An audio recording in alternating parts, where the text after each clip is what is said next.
एक समय की बात है, एक छोटे से गांव में नन्हा मोर नाम का एक प्यारा मोर रहता था। नन्हा मोर बहुत सुंदर था।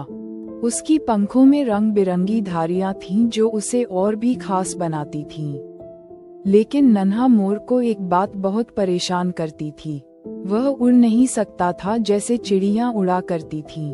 एक दिन नन्हा मोर ने अपनी माँ से कहा, माँ, मुझे भी उड़ना है जैसे बाकी चिड़ियां उड़ती हैं। मैं भी आसमान में ऊंचा जाना चाहता हूँ। माँ मोर मुस्कुराई और बोली, बेटा, हर किसी की अपनी अपनी खासियत होती है। चिड़ियां उड़ सकती हैं, लेकिन तुम्हारे पास सुंदर पंख हैं और तुम्हारा नाच सबसे खास है।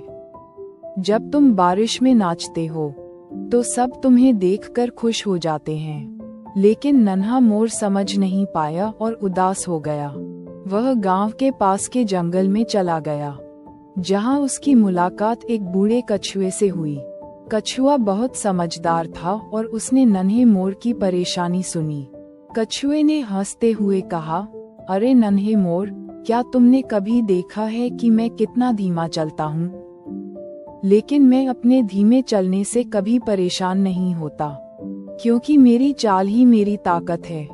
हर जीव की अपनी अपनी खूबियां होती हैं। तुम्हारी खूबसूरती और तुम्हारा नाच तुम्हारी सबसे बड़ी ताकत है। नन्हे मोर ने कछुए की बात समझी और मुस्कुराया।